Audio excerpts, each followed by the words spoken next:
Hi, I'm Dabney Coleman. Welcome to Aspen, Colorado. Aspen, the very name evokes visions of a winter wonderland, playground of the rich and famous. We're here for tonight's show, the Aspen Comedy Festival.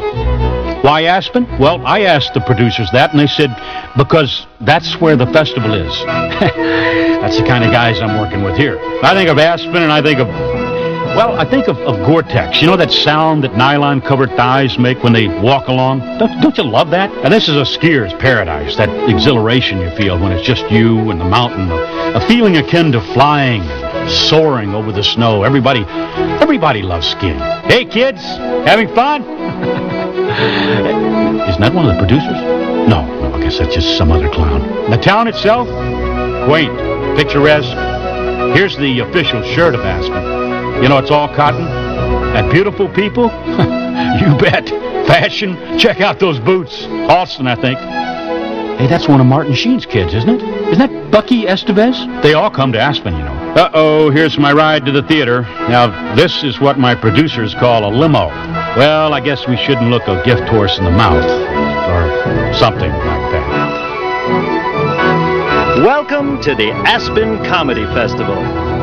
Here's your host, Mr. Dabney Coleman.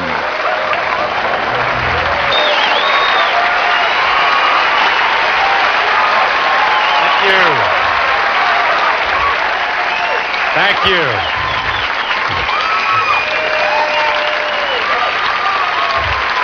Thank you very much, ladies and gentlemen. Boy, Aspen, Colorado. Something else, isn't it? Huh? You're right. You know, I was here a few years ago during the summer. They have this terrific music festival. And that was actually the first time I was here. But I've never been here for the ski season. It's just unbelievable. But when the producers called me a few weeks ago to do the show, I was a little bit ambivalent because normally I don't do this kind of thing, host a show. But they said, no, don't worry about it. Just come on down and bring your kids, and it'll be a good chance to have a little fun and just get away from it all. Just get away from it all.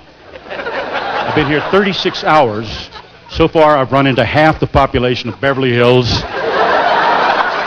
and the entire William Morris agency. Boy, agents on skis. Now that's something to behold. These little guys with their $4,000 suits coming down the hill. Well, I figured they do about 20 minutes and then on the slopes, and then they say, hey, après ski time. Is that the way you say it? Après ski time? Wonderful. I think that's cute as hell. That's a $10 term for let's go get loaded. But anyway, when I ultimately agreed to do this, I got real excited, I got to tell you, about the whole idea. And naturally, I told some of my pals about it. And, well, you know how your friends are, and they started telling me these horrific stories, about wintertime in Aspen. The crowds, the high prices, and the exclusivity of some of the best restaurants. You can't even get into the thing to eat, So, I guess I didn't say anything at the time, but you and I both know that if they happen to know who the heck you are, it helps a little bit, right? So I called one of these restaurants, Gordon's. You all know Gordon's? And it's a great restaurant. And last night, this was about 7:45, and I just said, hi, this is Dabney Coleman. And the guy said, he couldn't have been nicer. The man said, hey, Dabber. He called me Dabber. Said, welcome to Aspen. And, I told him I had my 3 kids here with me, and he was great. He said, hey, no problem. We can give you a lovely booth for 4. Just be here at 8:30 sharp. August the 26th, 1990. Well, I got to tell you, I was a little taken aback at that, so I decided, I'd just go over there and have a drink and maybe take a little look-see, and it was great. It really was great. I really enjoyed it. Walking up to that bar and talking to some of the people and sipping on that $9 Bud Light. But, you know,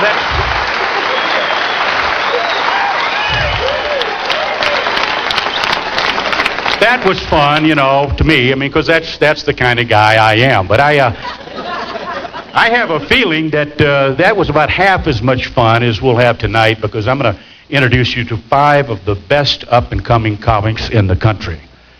Now, I happen to know they're standing back there sweating a little bit, so let's get started. We're going to start with Jeff Marder. Now, Jeff Marder has been on the Letterman Show 5 times. He's been on there 2 times. Jeff is... Oh, he'd like to do the Letterman Show.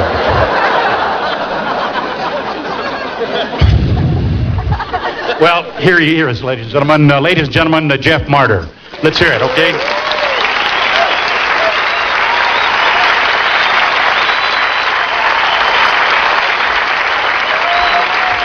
Thanks so much. Thanks a lot. Good night. Yeah. Thanks for being here. Thanks for watching at home. A pleasure to be in Aspen and be a non-skier. It's like being a eunuch in a whorehouse, you know? You could just sit there and go, nice mountains. You know, because it's like this high, dry climate, there's like tremendous like static electricity. And everything is carpeted in Aspen. You know, if you land here, everything, you know, is carpeted in the terminal. If you walk from the terminal and don't pick up your feet, if you just kind of like move along, like, by the time you get to baggage claim, you're packing tremendous charge. You can just walk up to an older woman and go, Jesus says, healing! Shocker, just...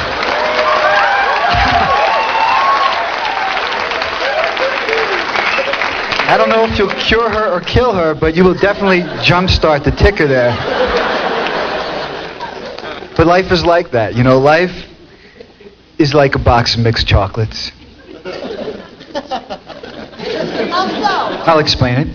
You can spend $60 on a good box of mixed chocolates, and in the box there's always like 3 incredible primo killer chocolates. The best. They don't tell us where they are, but always 3 of them that are so good, they'll just about change your perspective of life.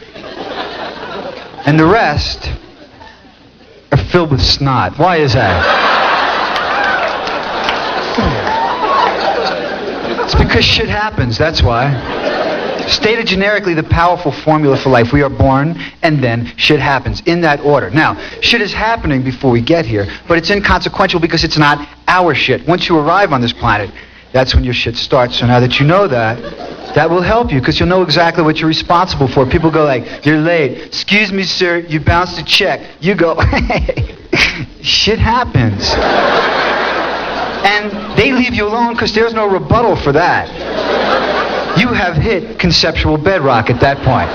Shit happening is the only constant in the universe. We buy insurance to protect ourselves from shit happening, but shit still happens. You can't purchase non-shit happening insurance. Hasn't happened yet. Somebody will invent it. You'll see it at the airports. I'm sure that's where it'll manifest first, like those Mutual of Omaha non-shit happening insurance machines. I mean, for $1, you couldn't resist. Then I want to see frequent flyer points for near misses. They're going to scare me half to death. Reward me, that's all I ask. Some jet comes a little too close to your plane. It's like, what was that? Calm down, another 55,000 points. I'm going to Europe. Yeah.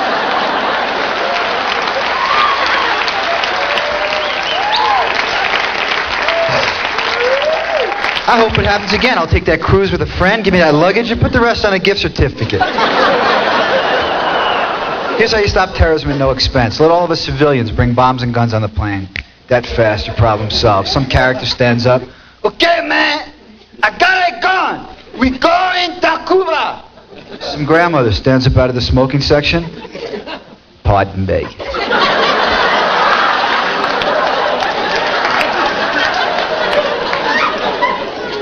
3 pounds of dynamite says, we're going to Fort Lauderdale.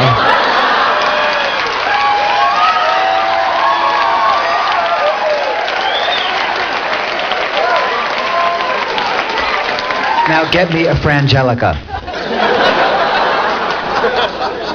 Is it conceivable that one of the original monks heard the word of God wrong before they had a really good fiber optic network?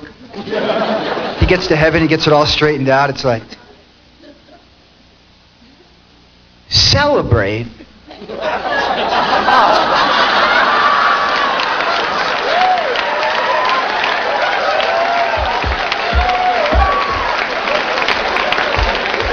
I thought you said celibate. I have sperm backed up into my astral body. And God would go, hey, shit happens, because he would know.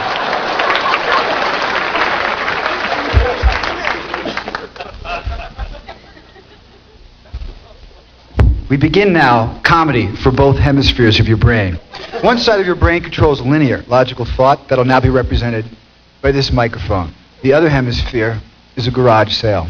Thoughts, statements, fragments, character vignettes, one-liners, concepts. It's different, it's whack. The other hemisphere of your brain controls creativity, fantasy, and imagination.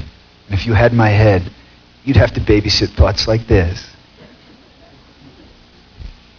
Why is Wednesday called hump day when most people get laid on the weekends?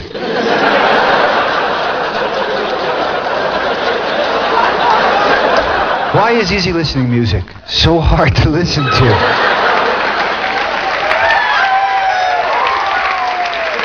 Now, here's the rule. When I walk over there, it will have nothing to do with anything being discussed over here, and I can walk over there at any time. Got it?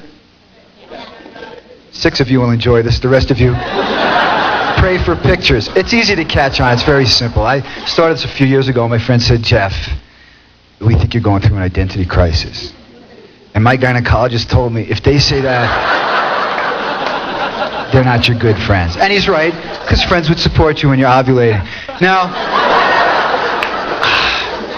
treat yourself to a good gynecologist and a good dentist in life, because that's our second and least favorite office visit. I read that. I knew the dentist was number one. I knew that intuitively. An hour before the dentist, I'm brushing, flossing, water picking, sandblasting, jackhammering, white out, anything to make up for months of dental neglect. Because you know when you walk in there, it's like confession. You can't lie to the guy. That's his gig. He knows. Forgive me, doctor. It's been 80 months since my last checkup. Will I go to hell? He pulls out the drill. It's just going to feel like it.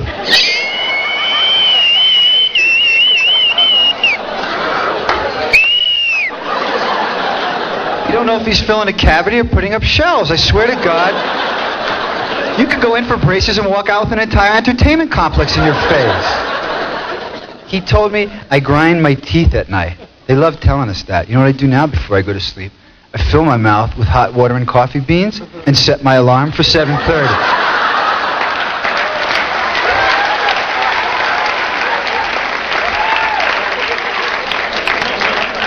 Don't you think it's ironic that on Lincoln's birthday, the stores have a white sale?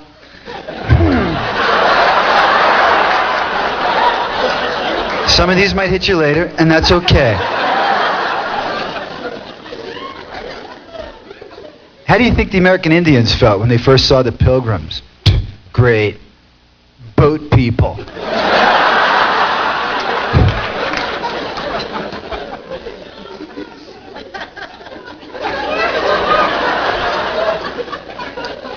Nah, man, see, like, you wrong about that. Nah, see, officer, like, the credit card's not stolen. My name is Hyman Rabinowitz.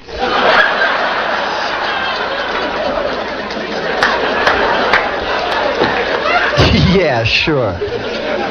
Yeah, sure is the attitude that will get you through all the shit happening, by the way. A lot of people have a similar attitude like, yeah, right. Yeah, right. Nowhere near as cool as, yeah, sure. Because with yeah, sure, you understand the game and cruise through the rest of your years. For example, por ejemplo, you're in a building. Sign says, in case of fire, walk, do not run to nearest exit.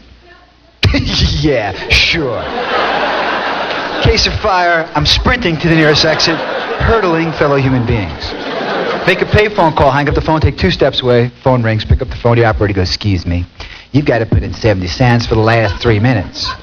She's in operator land. I'm a free man on the street. Yeah, sure. Just leave that phone dangling, walk away, you hear, yeah, right! But eventually...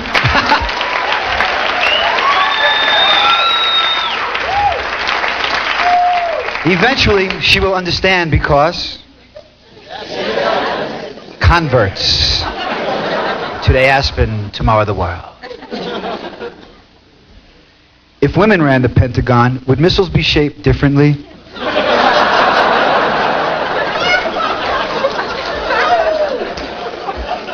Since we're in a reflective mood, you ever think about what position your parents were in when you were conceived? I can't laugh because it's so frightening to me. I want to believe in my heart of hearts it was a beautiful moment. Candlelight, flowers in the room, harp music playing in the background, cherubs floating near the ceiling. What if your mom was dressed in leather and your dad was going, bark, woman, bark?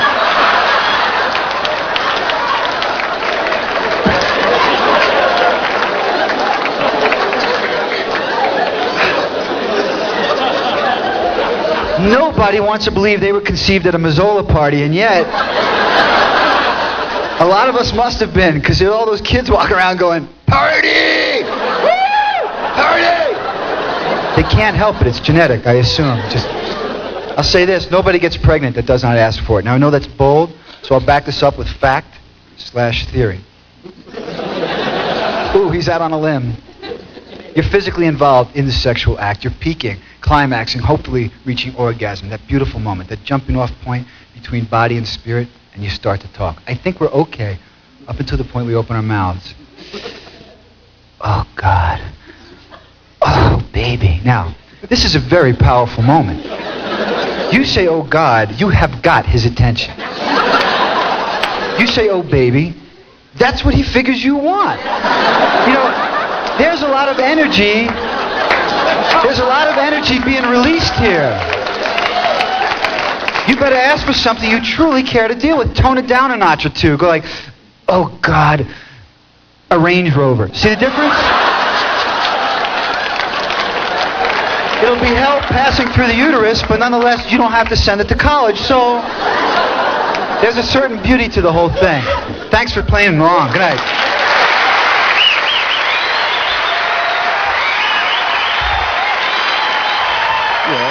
I remember that one with Jane, Lily, and Dolly. Remember the big office, the boss. I was the boss. That was me. Excuse me 1 second, sweetheart.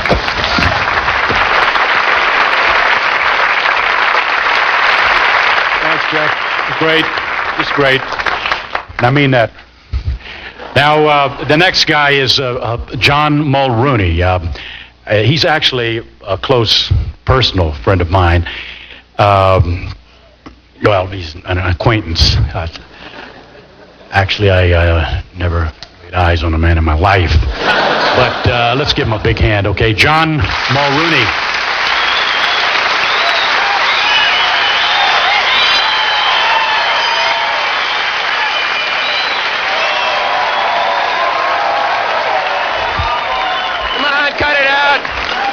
Guys act like we just met. Cut it out.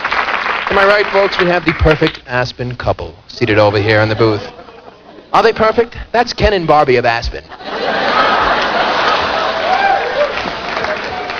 He's positioned his leg oh so cleverly. He looks like a Ken doll, doesn't he? I bet if we pull his pants down, it's smooth in the front.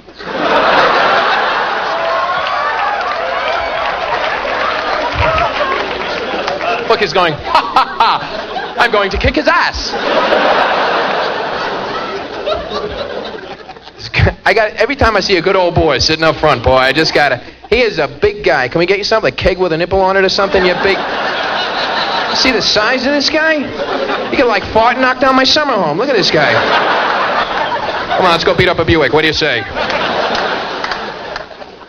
I love when people describe the clothes, though, by the type of weather by the clothes you should be wearing. What's it like out? Oh, it's jacket weather. Oh, it's kind of a t-shirt day. It's kind of an Adidas jockstrap kind of an afternoon. I can't wait for summer, man. I love those bathing suits, you know, a little clamshell in the front on the beach and a piece of dental floss going up around the back over here like this to hold it on. And Kirk, don't think you didn't look good in it either, big guy.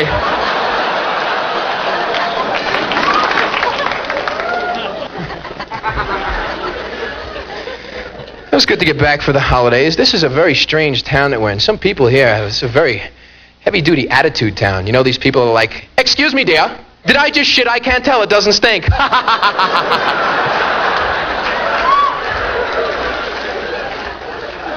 I was standing outside of a restaurant, and this woman assumed I was the valet parking man. I was wearing a black jacket. She holds out a set of keys, and she goes, it's the Jaguar. I'm like, oh, really? Is it this one over here?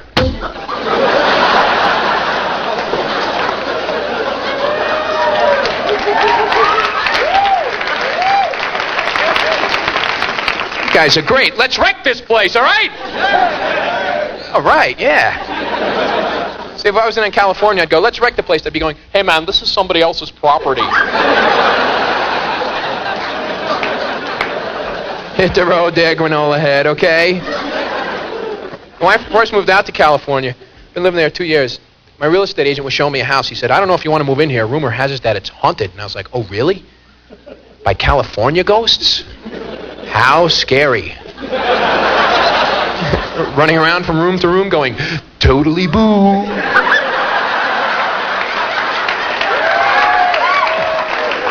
Totally boo.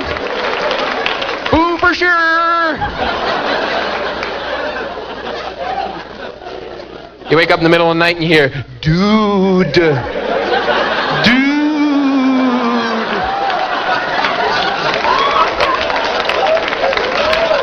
See, like, avocados are levitating in the kitchen. It's like, what the hell is that? Ghost of guacamole. See, now you're wearing what? Leather pants, lady? Is that what you have on? Yeah, baby. Come on up here.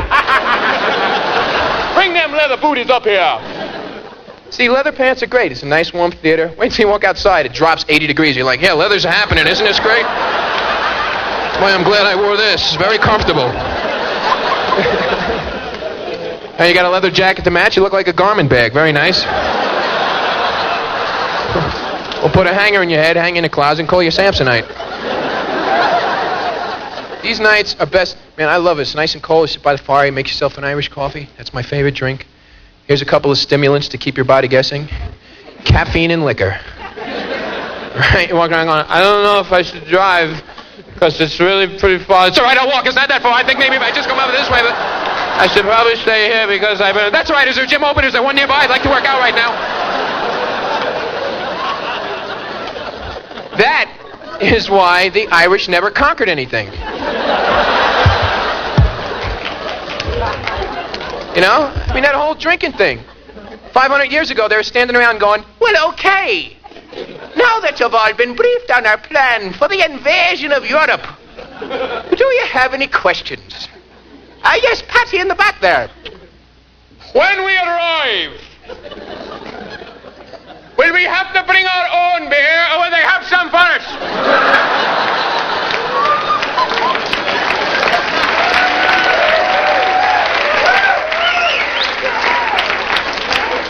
What's that? They won't?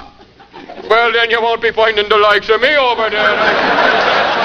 You won't be finding me over there. Oh, geez, I put me pants up to me Lucky Charms.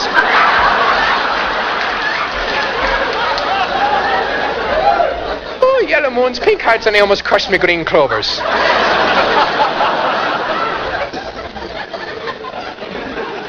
Oh, that was good. You liked that, didn't you? Oh, you're a guy. Shit. See, I have a problem with long hair, man. I have this thing. Every once in a while, guys with long hair, from behind, they'll see a guy with long hair, and if he's real skinny, I think it's a woman, you know, and I'm looking going, oh, yeah, baby. Mm-hmm, you kind of fine. Come on over here to your love daddy. That's right, baby. Bitch, I'll make you scream for people you never met. Yeah. If I unzip my zipper, the next sound you will hear will be...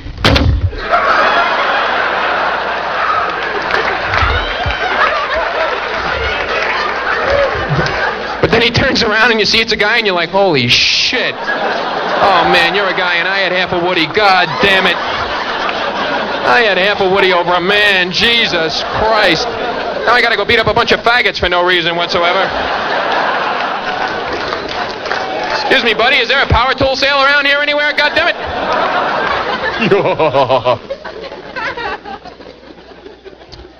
I come from a large family. I have a bunch of brothers and sisters, and my brother used to walk and talk in his sleep, which was like the weirdest thing. You ever wake people up in the middle of the night? They say things that don't make any sense whatsoever. I try to be real quiet, and he'd be like...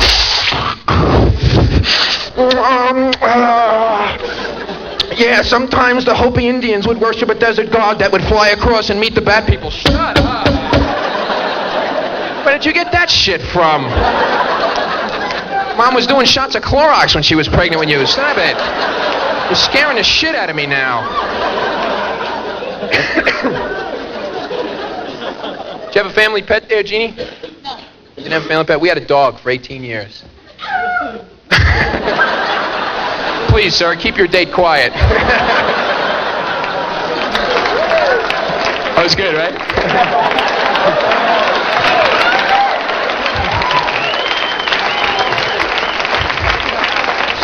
Big redneck. Come on, let's go punch the shit out of that bitch. I bet I can beat most women in here, goddammit. Are you barking from experience, or are you thinking of me, ma'am? You know when dogs get old, too, they get that old dog bark? You know, it's like they wake up in the middle of the night, it's like...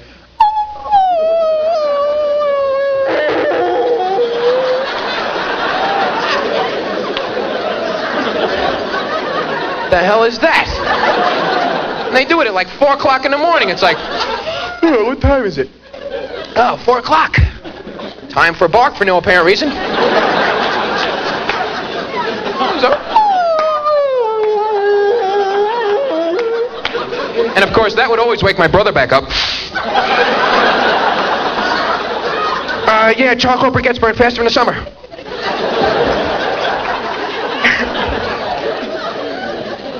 I have a sister, too. She's 17.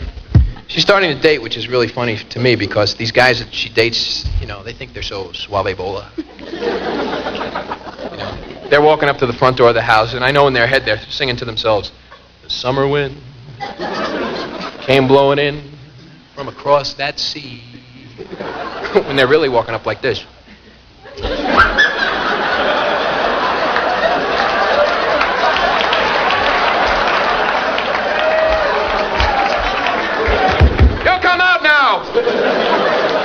You guys have been the greatest. Have a good night, everybody. Thank you very much. Thank you. How about war games? You know, the computer kid nearly blew up the world. Don't go away, okay?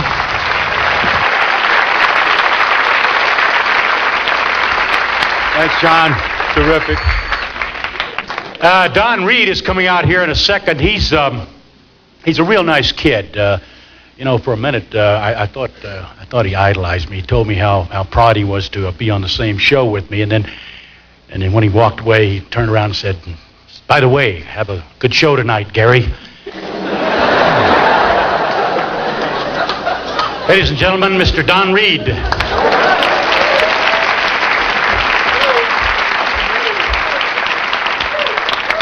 I'd like to start off, if I might, with a disco beat, might I? Thank you very much. When I give you the cue, please clap your hands to the disco beat. If you don't, you come back in your next life as a black comic. You'll beg people to clap, and they won't. So make sure you clap when I give you the cue, okay? Okay. Here we go.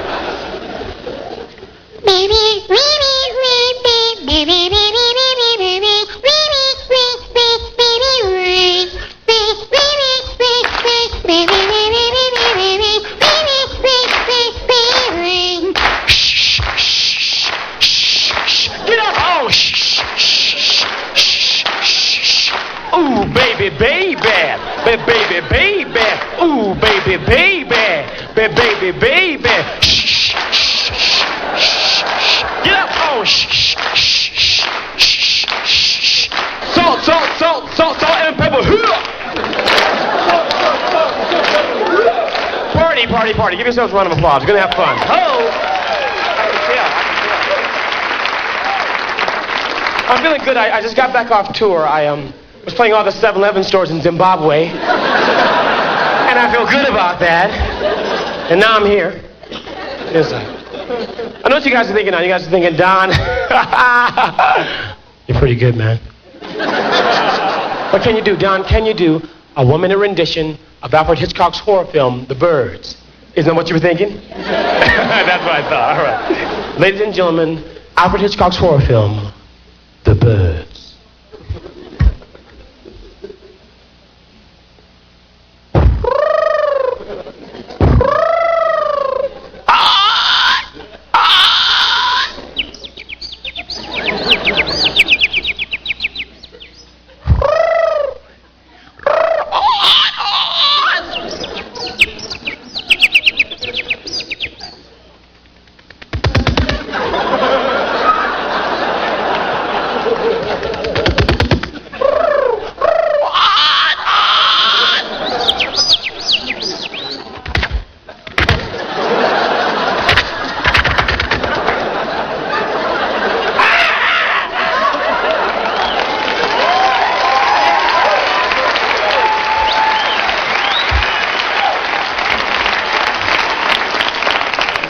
Everyone in the room, please come with me now to the Twilight Zone.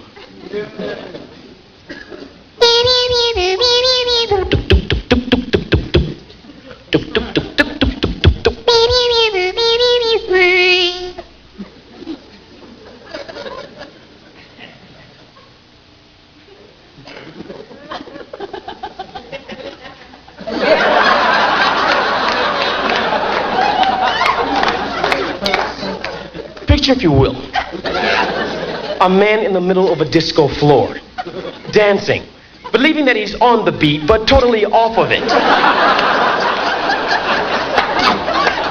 Picture, if you will, the offbeat dancing man in the Twilight Zone. Once again, everybody, help me out with the beat. Help me out. Help me out. Here we go.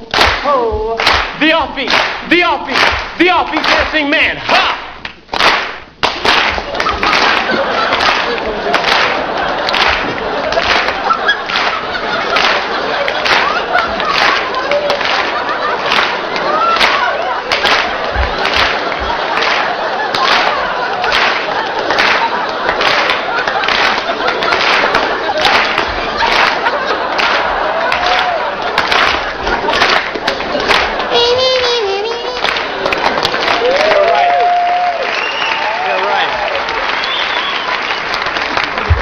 Something else close to my soul, possibly close to yours too. If you've ever seen a kung fu or karate movie in your entire life, please give me a round of applause if you've ever seen one of these. Yeah. They do an excellent job of dubbing on these films, and that's what I like most about them, which I'm going to share with you now, my personal tribute to kung fu theater.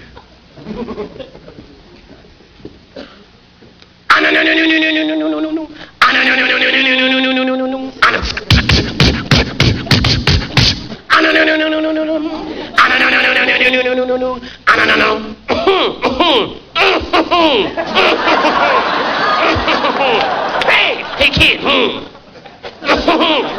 are you doing over there? Sir. I was getting surprise cakes for my father. I don't care, kid. You better get lost before you find yourself in a lot of trouble.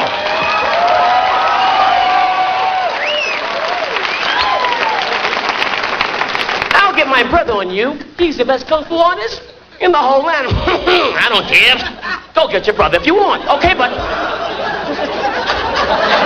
if you're sorry, no. Chinwa. Cream Cross says that you're no good, and he won't let me get rice cakes for father. Show me what the dirty rat is. I'll take care of him. Chinwa. I thought you were dead. As you can see,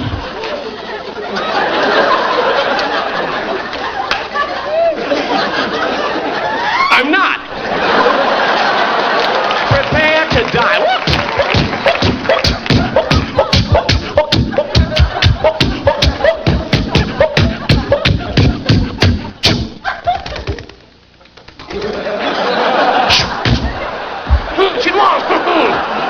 You're pretty good. Walk.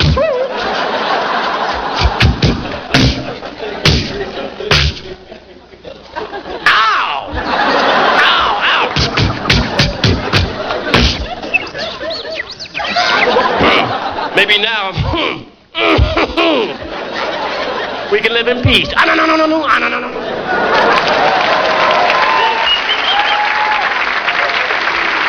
What about Tootsie? Remember Tootsie?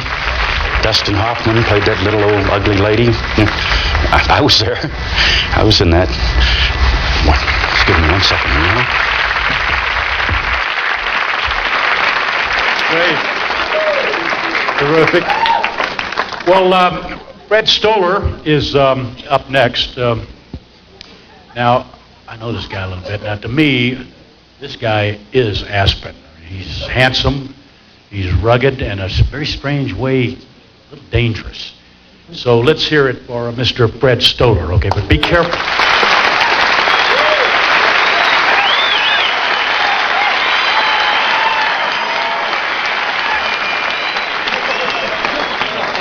All right, thanks a lot. Yeah. Hey, how you doing? Whoa, what an event so far. What, really? Ooh. Well, let's keep it going. Just let's not stop, all right? Yeah, ooh, clap, yeah. I won't slow things down a bit. I am psyched. They were holding me back. I wanted to run up earlier. Let me at you. I am ready to explode. I'm ready to go nuts. Hey, yeah. Hi, where you from? Yeah. Hi, ooh, a couple. Oh, where'd you get that scarf? I'm working the crowd. Yeah, I'm a personality. Well, I am psyched. This is great. We're going to have a lot of fun now. You know, all right, I saw a bumper sticker today. Said kissing a smoker is like licking an ashtray. That's a pretty good thing to know next time I get really lonely.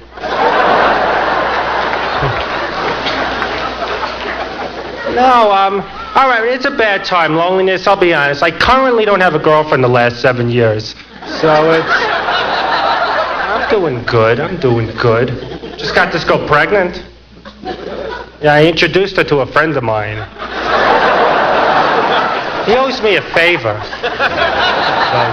No, I meet women, but bad circumstances. They're all psychos, you know what I mean? I'm picky. I mean, all these, I don't know. I met this girl last week. It's true. I said, you want to go back to my place? It's true. She goes, you're not going to kill me, are you? What kind of a question is that? Look, if I am, I'm going to be honest about it. I'm going to go, yeah, I don't know. I may kill you, I may not. I'm not sure. I'm kind of tired. I think I'll just wound you. What a sick question, you're not going to kill me. I'm going to go, look, I can't make any promises. I don't think I will because I have no more room in my closet. Where am I going to put you? I got all the other bodies from last week that I killed, you know. I have no hefty bag. You know, I have a paper bag you'll fall right through. I mean, what a sick question, you're not going to kill me. She deserved to die just for asking that, you know. I said, look, I wasn't going to kill you, but now that you bring it up, it's not a bad idea. You know something? I did kill her. I did. She talked me into it. The bowling alley was closed, you know what I mean? I wasn't hungry, so I killed her. And, no, women, I get frustrated, but I didn't do that. I didn't. I don't know. You know, it's frustrating talking to a girl on the phone. I know the conversation's over. She wants to get away from me. In the middle of the call, she goes, anyway. You hear that? Anyway. It's like she's going, go to hell. Hope you die. Anyway. Right. Stores usually close early on Saturdays. You think that joke needs more? Just trying to have an interaction, I don't know. Yeah, sick day, but I'm appreciating it. Instead of public restroom today, I was in a real rush. Only thing open are those handicap bathroom stalls. I used one, I said, who's gonna know? I come out, there's a ticket on my shoe. Know something? I'm not gonna pay it. Let them come get me. Hey, I make my rules. I do what I want to do. I have fun. Yeah, I'm a thrill seeker. I live on the edge. I have no inhibitions. You know what I did today? I drank milk that expired yesterday. I don't care. Life's too short. I live for today. Nothing matters. I am so impulsive. I'm so unpredictable. You don't know what I'm going to do. Last week I went, I bought a new pen for 79 cents. I didn't even need it. I just picked up a pen, I said, I'm buying it. My friend goes, why? I go, because I want to, okay? I didn't even try it out on a little piece of paper to see if it works or not. That's part of the risk. I'm on a rampage. You know what I mean? I ripped up the receipt, that way if it doesn't work, I'm screwed. I'm stuck with a useless pen the rest of my life.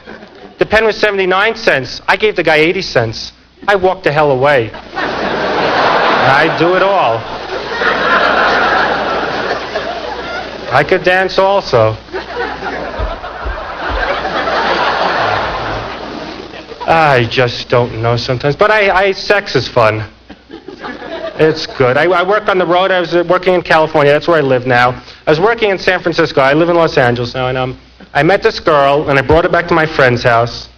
Well, he wasn't there. It's not like I'm sick. Here, Mike, I got something for you. You know, she was with me. It was voluntarily.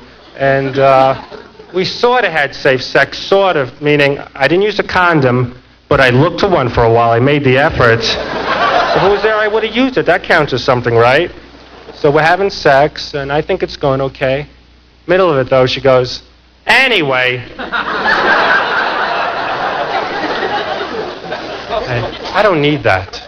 Oh, I just don't. You know what's the first rebellious thing I did? A few years ago, I quit college. My mother's always going, when are you going to go back, get your degree? I go, what for? What's it going to do for me?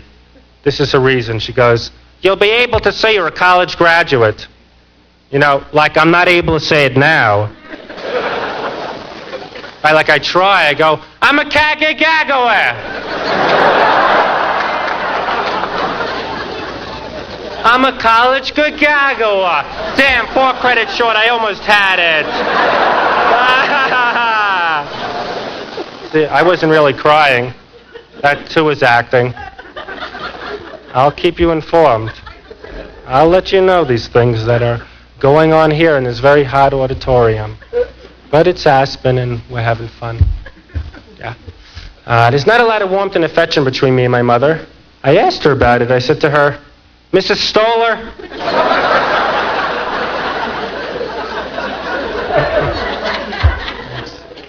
My mother is severely annoying. Words torture, stuck in a cross-country trip, whole trip she doesn't shut up in the car. She has this one word she says to everything. She just goes, again. Whole trip, again with the filling up for gas. Again with the cars passing us. Again, I'm eating a Hershey bar, she freaks out. Again with eating between meals, you're going to ruin your appetite. Especially I'm going to ruin my appetite, like I'm never going to eat again. My appetite's ruined, it's never going to work, you know? I thought I'd be grown up, eat a Thanksgiving dinner, go, I don't want to eat. They go, why not? I go, I can't, because when I was a kid, I ate a Hershey bar, and it ruined my appetite. I just get fed intravenously now. Well, she freaks out. She sees me eating a Hershey bar. She goes, where did you get that? Where did I get it? You know, like I'm a junkie. And my connection set me up in Minneapolis. You know, I'm going to be in Seattle in 5 hours. You got some Chunkies? And some Juji fruits? You know what Juji fruits are, by the way? Candies that get stuck in your teeth. Try pulling them out, they don't come out. Ever do this, though? Take another Juji fruit and send him in to rescue the other guy. Thank you. Oh, yeah. Thanks. Well, let me tell you, I'm on to other thrills. You people have been a severe delight. And keep everything going. Thank you very much. On Golden Pond? Come on, you're kidding me over there, bro. Henry Fonda? Jane Fonda? All those Fondas? I just don't know. Look, why don't you just wait right here, okay?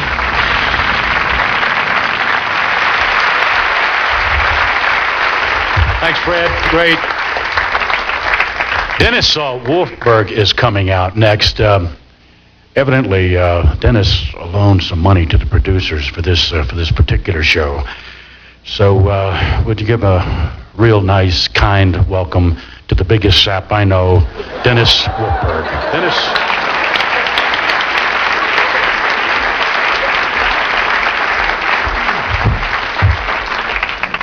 Thank you very much. How do you do? How do you do? It is nice to be here in Aspen. I'm with my family, my wife, and my little baby. We have a little baby who last week turned 2 years old. We're very excited.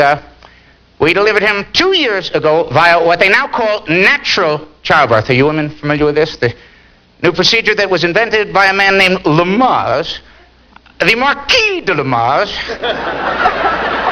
a disciple of Dr. Joseph Mengele, ladies and gentlemen. A man who concluded that women could counteract the incredible pain of childbirth by breathing. And I think we all agree that breathing is a reasonable substitute for anesthesia. It's like asking a man to tolerate a vasectomy by hyperventilating.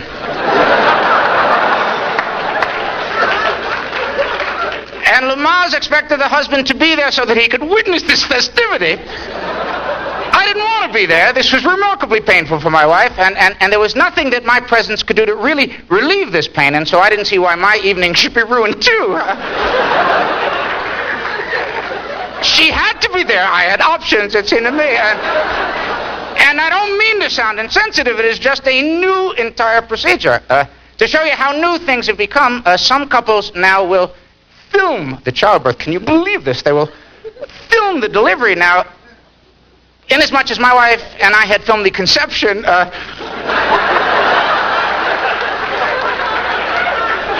we thought additional footage would be entirely superfluous. Did I mention we named our little boy Daniel? Daniel, we named him Daniel. According to the Jewish tradition for naming babies, Daniel is a biblical name, and Jewish people frequently will give the baby a biblical name, such as my cousin Snake. From the Old Testament. I don't know if you're familiar with that part of the Bible. Not that Jews will always use the Bible as a source. On occasion, they will name the baby in honor of someone who has died a little before the baby is born, such as my other cousin who was named Grandpa. Rather pathetic timing on the part of everyone, I thought. But we went with Daniel, a can't-miss name, traditional, rock solid. Some parents will burden their children with names that are truly unfathomable. I taught a girl when I was teaching in New York City whose name was Falloppia, named after part of the anatomy, I can imagine, which is like a Greek calling his kid Testicles. Who would name a child Falloppia and her lovely sister Placenta? But we went with Daniel. Well, we'd have had a girl. My wife wanted to call her Sue, which is a lovely name, but which for Jews is generally a verb.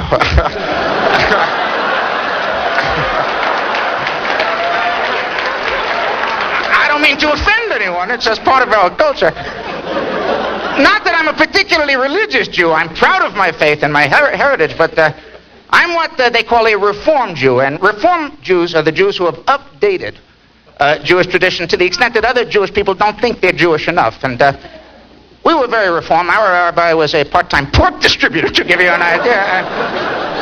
Hard to take a rabbi seriously when his skullcap has a propeller attached to it. Rabbi O'Malley, I have no idea where we got him from. And my wife is only half Jewish, and my parents are half pissed. And I'll tell you, because of my wife's background, she'd like our son Daniel to have some exposure to all the holidays, Christmas as well as Hanukkah, for example. Not that everyone is familiar with Hanukkah.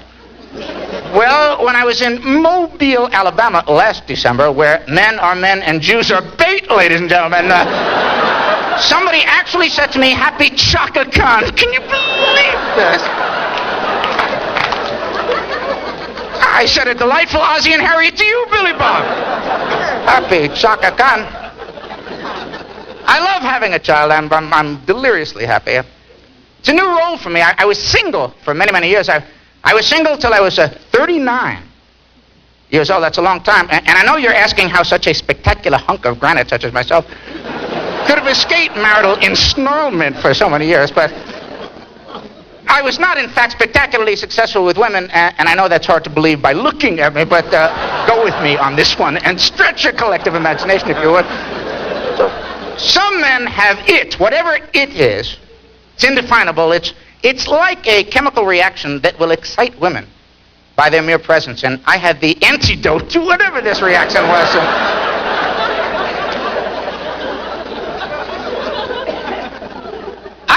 I'd want to be single now because of the diseases that have become so frightening. Because of these diseases, casual sex has, to a very large extent, kind of disappeared. And so now, with respect to my bachelorhood, I look back on myself as not having been unsuccessful, but ahead of my time. I was a virtual pioneer in the world of abstinence. I didn't practice abstinence. I perfected it, ladies and gentlemen. Once you have a baby, however, there's no recollection of your difficult single days. It changes your entire life. It brings you in touch with your own mortality. I had my first physical examination recently, during which my doctor suggested I elevate the fiber content in my diet, and specifically he suggested I begin eating this new cereal called Fiber One. Now, I don't know if any of you are familiar with this rather powerful piece of breakfast fare, the Grim Reaper of morning chow, this nuclear laxative in a box, ladies and gentlemen, but this stuff is unbelievably fiber-rich. It has 6 times more fiber than grape nuts and 3 times more fiber than raw twine. To give you an idea, the stuff is unbelievable. It is one thing to be regular, it is another to be unstoppable. It's not as though I have nothing to do with my day. There should be a Surgeon General's warning on the box. Don't eat unless retired. There's no way to remain a productive citizen of society. And there should be a picture of Tony the Tiger squatted. Fiber. It was during this physical that I experienced what might be the single most painful moment of my conscious existence, ladies and gentlemen, when my doctor inflicted on me a procedure known as a rigid sigmoidoscopy. Now, I don't know if any of you are familiar with this former Nazi torture technique, but nobody had told me about this, and I couldn't believe they let a human being do this to another person without a formal declaration of war or something like that. My wife thought I had reached an age when it was appropriate to have a precautionary physical, so she sets me up with this doctor, who, when I say, gave me a complete physical. This was beyond complete, ladies and gentlemen. This was medical overkill as far as I was concerned. He tested me for things I did not need testing for. A yeast infection. What are the chances I'm going to sprout muffins at any point during this exam? What are the chances I'm going to break out in cookies? This man is looking for yeast. He tested me for things I didn't need testing for. A sickle cell anemia. I'm a white Jew from New York. I don't need this test. I'll take my chances, Doc. I live life on the edge. And then the rigid sigmoid. Now, for those of you not familiar with this procedure, it followed the hernia examination.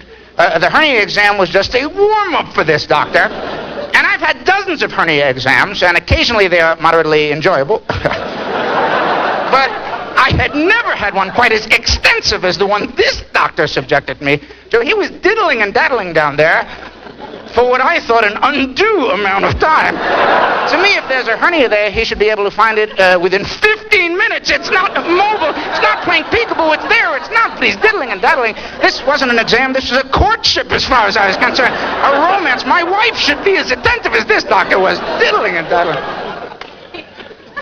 Now, at the completion of this hernia search, the doctor leaves the room, leaving me alone with his nurse, Nurse Ratchet. I don't know if you're familiar with this Nazi co-conspirator, who, in preparing me for this sigmoid, asks me to drop my trousers and hop up onto the table in the middle of the room, something that made me understandably uncomfortable. So I made a little joke. I said, "You first, babe." Thinking maybe a little humor might break the ice, but this was not a woman of remarkable wit, ladies and gentlemen. So in complying with her request, I dropped my trousers and assumed the classic horsey position and waited in this rather vulnerable posture for quite some time, me naked from the waist down alongside this nurse. It was awkward. At one point, I asked her to put her ear there and tell me if she could hear the ocean. Well, we had come to a lull in the conversation, and there's not a lot you're going to talk about. You're not going to talk about the weather. I predict a tornado with high winds. Run for cover! Now, we're waiting until the doctor finally makes an appearance, ostensibly to perform this procedure, carrying a rather impressive piece of medical apparatus, ladies and gentlemen, that looked remarkably like a Louisville slugger. I had no idea what this was. I thought maybe it's a harpoon he found on a whaling expedition. I asked him what was he carrying in both hands.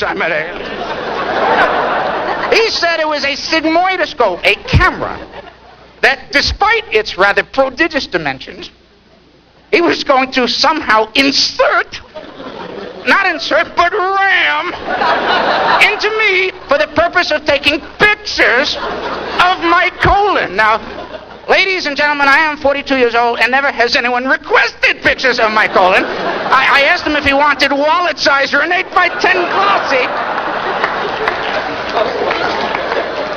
It occurred to me that inserting something so large through an opening so small might create severe discomfort. So I asked him if this was going to hurt.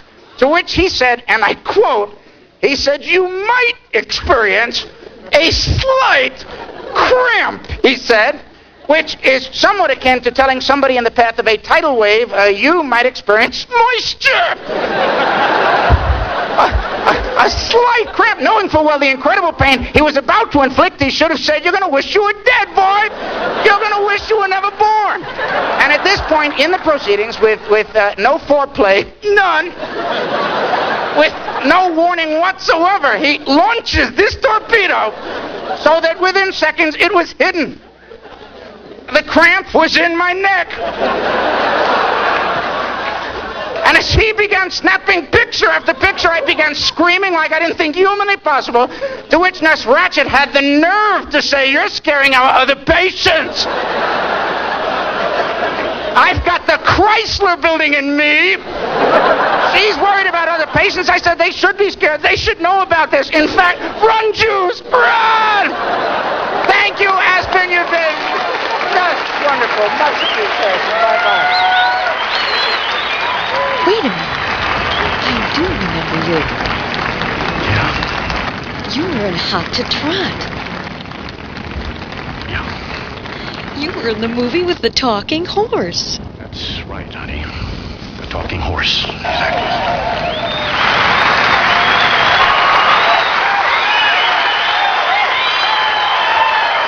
Well, that's our show. I just want to thank everyone here and you people at home. And if we in any way have helped these artists make it in about half the time it took me to get anywhere, then that makes me happy. Because that's the kind of hairpin I am. Thank you very much, and good night. Let's hear it for everybody. Come on out, guys. Let's bring them out here.